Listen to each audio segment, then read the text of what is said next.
Hey guys, I'm doing a little first time feeding of the Northfin Krill Pro. And this is the first time I'm actually using this food. It's probably not so much of a shock that the fish in this system are gobbling up their pigs. Tetras typically are rather unpicky when it comes to food. There's my busybody daughter in the video. Say hi, Emma. Hi. So, this is the first time I'm using the Northfin products. I've been using Paradigm and frozen foods and our cultured worms that we have. Paradigm's a pretty good food, very little filler. A little grainy, granular, and a little bit pricey.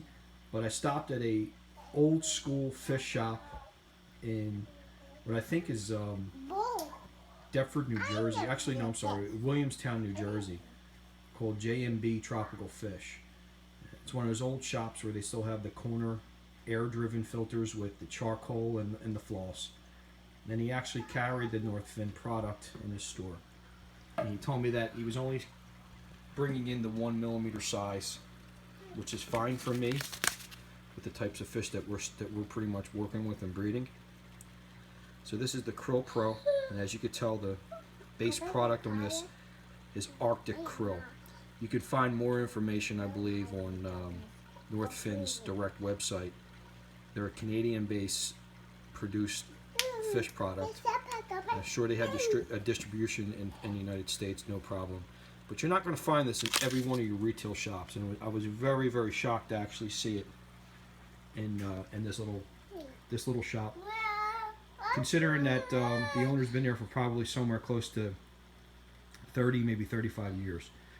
But to make a long story short, so far so good. The tetras are just crushing it. I don't expect their color to be any different than what I currently have them at, but maybe it'll help condition them a little further for breeding. And from what I've been told, this food is very good in not polluting your water. Has very little filler in it. I also picked up their sort of wafer, their sinking wafer that is based on kelp. And I'll show you a portion of that video once the 40 gallons lights come on. I'll drop some of that in. So this is going to be a video pretty much spotlighting our individual tanks and the fish room itself. So this one's going to be a pretty long one, guys. Happy Saturday. Keep your arms wet. Keep your fish happy. Please subscribe. We appreciate your support. FunctionBuilt-Aquatics.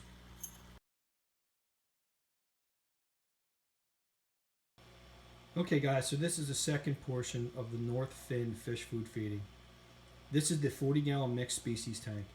And so far the fish are really taken to the single wafer that I put in. This is the single kelp wafer, which is about 14 millimeters, about the size of a dime. Looks like the clown loach is spending a lot of time on it. The other loaches, including the Siamese algae eater, will definitely feed on it.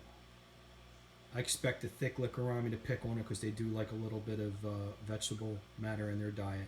Now kelp is the main portion of what these wafers are based on, and this is probably the only food I know in the market that actually uses kelp and not some sort of filamentous algae or spirulina paste in their foods. Kelp is not something I see too often in foods. So right away, these guys, as you could tell, are checking it out. But like I said before, a lot of the fish I have are well fed and they're pigs. There's not much that they turn down. Outside of my wild betta fish, who typically like a lot of live foods, the rest of my fish I have are no problem in feeding on processed foods. And right there you see the ghost knife, my baby ghost knife. I love this fish. I think he looks like a puppy dog. If you see his face, amazing. My wife loves them too. She likes any kind of fish that resembles a dog. We have two dogs. We got a Chihuahua and a Dogo Argentino female that's about 100 pounds. And Bella's my pride and joy. I love Peanut, but Bella's my pride and joy. She'll come up in one of the videos that we take. She's part of the family. She's my hiking partner, my best friend, and one of the